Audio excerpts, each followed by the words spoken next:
Joins us today to discuss middle-class economics and, in City Club tradition, then take questions from the audience. Ladies and gentlemen, members and friends of the City Club of Cleveland, please join me in welcoming the 44th President of the United States of America, Barack Obama.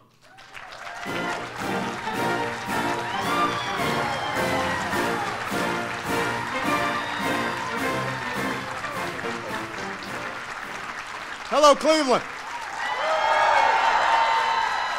Thank you so much. Thank you. Thank you, everybody. Please, please, have a seat.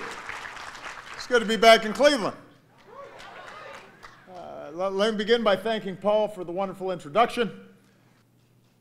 Now, over the course of my presidency, one that began in the depths of a historic crisis, no issue's been more important than the future of our economy. That's certainly been of great interest in Ohio and in Cleveland. No topics weighed more heavily on the minds of ordinary families, and no subject is more worthy of a great, big, open debate. 75 years ago, another president came to Cleveland to engage in this debate. He was nearing the end of his second term, 8 years in office marked by a devastating depression, a hard-fought recovery, fierce political divisions at home, looming threats overseas. But for all the challenges of a changing world, FDR refused to accept the notion that we are anything less than the masters of our fate. We are characters in this living book of democracy, he said, but we are also its authors. It falls upon us now to say whether the chapters that are to come will tell a story of retreat or of continued advance. That's a pretty good summary of where we are today.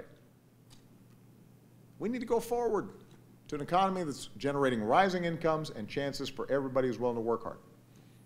On that continued advance where we invest in our future.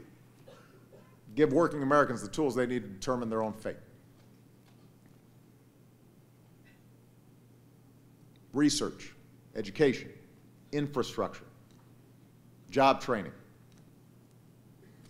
We know the recipe for growth, and we know that we can make growth broad-based, and we can raise incomes and wages in the process, and those incomes and wages then get plowed back in to businesses and investment, and we get on a virtuous cycle. Middle-class economics means preparing Americans to earn higher wages down the road. That's why my budget makes new investments from pre-K to mid-career job training. I want to make sure all our kids get a great education from the earliest age, and that young people can afford to go to college without getting buried under a mountain of debt. And so we're working with private companies and community colleges and universities and businesses to provide apprenticeships and on-the-job training and other pathways in the middle class. And I've proposed making 2 years of community college as free and universal as high school is today, to up our game.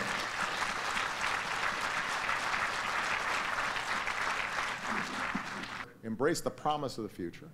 And we're not just going to then move forward. We're going to write the next great chapter of our continued advance in this living book of democracy. All right. Thank you, Cleveland. God bless you. Let's take some questions. Come on. How can you inspire children? What's your name? Oh, my name is Nelson. Nelson? I'm a high school student at Facing History New Tech. What year are you in? Junior. Junior? You started to think about colleges and all that? Mm-hmm. Yeah? Yeah. You started to have to take all those tests? Like, Malia's going through this. Yeah. Yeah? You getting enough sleep? Yeah. Okay, good. All right. What's your question? I'm sorry. How can you inspire children who want to follow a political career path to become the best they possibly can in the future and stuff like that? Are you interested? Mm-hmm. That's great. I'm proud of you for that. Thanks.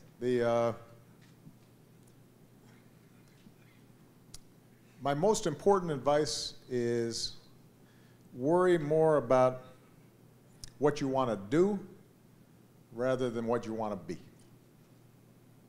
And what do I mean by that?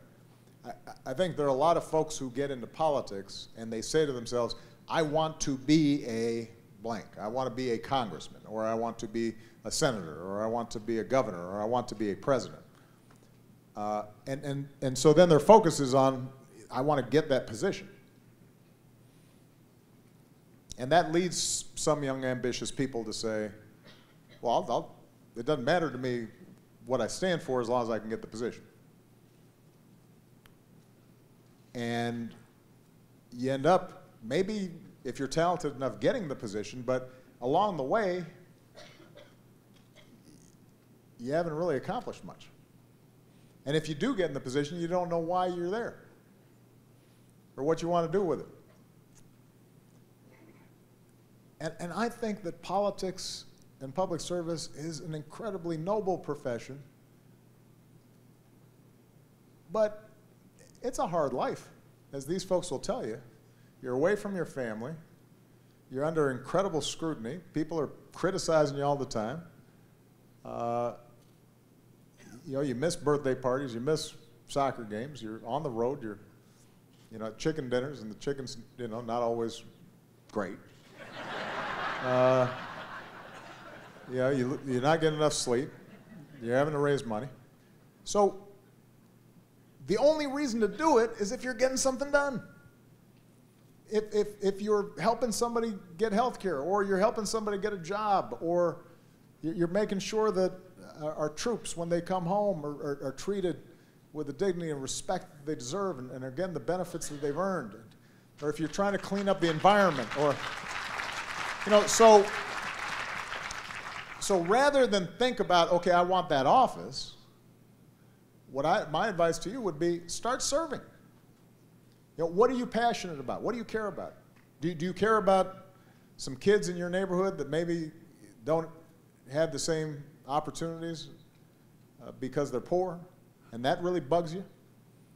Well, start mentoring those kids, and start volunteering at a Boys and Girls Club, and start you know, getting your friends involved and organizing a fundraiser to build a new playground.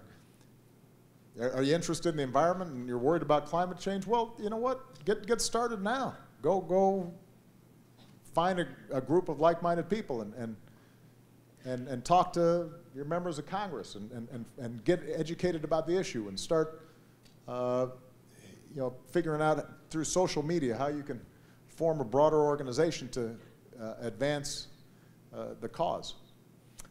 Here's the good news. If you take that approach, then even if you don't get to that office, you've done a world of good. And if you do get to that office, it will be earned, and you'll have a sense of what's important to you and what your moral compass is. So you'll be that much better as a congressman or a mayor or a councilman or what have you. So this is actually, by the way, pretty good advice generally, not just for public service, because when I meet the if you look at the most successful business people, they are people who just love the thing they're doing.